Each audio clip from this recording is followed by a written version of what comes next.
Merci Lisa pour cette présentation. Nous reprenons les prestations avec Caroline Leclerc.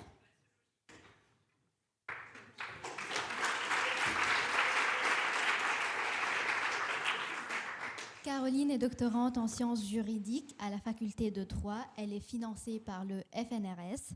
Le titre de sa thèse est « La sélection des réfugiés pour la réinstallation dans l'Union européenne. Quels droits pour les réfugiés ?» Le titre vulgarisé « Comment les réfugiés sont-ils sélectionnés pour être réinstallés en Europe et quels sont leurs droits ?» Caroline, est-ce que c'est ta diapositive? Oui. Est-ce que tu es prête? Oui. C'est à toi.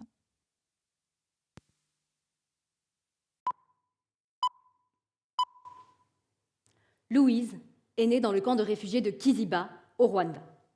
Sa mère a fui la guerre à Goma en 1996 et aujourd'hui, elles vivent dans un espace où les perspectives d'avenir sont extrêmement limitées. Retourner au Congo est impossible et les opportunités d'études ou de travail dans les camps sont quasi inexistantes. Dès lors, la réinstallation, c'est-à-dire le transfert légal et sûr vers un État tiers, apparaît comme la seule chance d'un avenir meilleur. Cependant, cette opportunité reste rare. Alors que 2,5 millions de réfugiés ont besoin d'être réinstallés, c'est une infime proportion qui est contactée par le HCR, le Haut Commissariat des Nations Unies pour les réfugiés. En mars 2021, Louise et sa mère reçoivent un appel. Elles vont alors avoir une série d'entretiens avec le HCR qui visent à évaluer leur vulnérabilité, constituer un dossier et le transmettre à un État de réinstallation, la Belgique. En juillet, elles ont un premier entretien avec les autorités belges et en août, un examen médical. Il ne reste alors qu'une seule étape, la session d'orientation culturelle. Elles vont bientôt être contactées.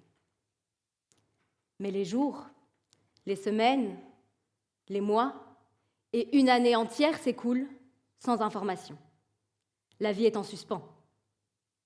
Une seconde année passe et toujours rien. Et c'est finalement via Instagram que Louise parvient à contacter FEDASIL. Elle apprend alors que les réinstallations sont suspendues en raison du conflit ukrainien et de l'accueil prioritaire donné à ces réfugiés. En décembre 2023, 2 ans plus tard, elles sont enfin réinstallées en Belgique. C'est ce flou, cette attente sans explication qui m'ont poussée à entreprendre ma thèse. La première question que je me suis posée, comment décide-t-on de qui pourra être réinstallé et qui ne le sera pas? Pour y répondre, j'ai analysé les textes directement liés à la réinstallation, le manuel du HCR et le règlement européen récemment adopté. J'ai également mené une série d'entretiens, non seulement avec des réfugiés dans des camps au Rwanda, mais aussi avec des membres du HCR et des administrations nationales. De là est née une seconde question. Si la réinstallation dépend largement du bon vouloir des États et offre peu de droits aux réfugiés, peut-on mobiliser les instruments de protection des droits humains afin d'encadrer ces décisions? J'ai donc analysé l'application de principes tels que la transparence, la motivation, le délai raisonnable, la non-discrimination et le droit à un recours effectif tels qu'ils sont consacrés par la Convention européenne des droits de l'homme, la Charte des droits fondamentaux de l'Union européenne et notre droit administratif national. Et ma thèse démontre que ces droits doivent s'appliquer. Dans un monde où les conflits et les déplacements forcés ne cessent d'augmenter, prévoir des voies d'accès respectueuses des droits fondamentaux des réfugiés n'est plus une option, c'est une nécessité. Merci beaucoup, Caroline.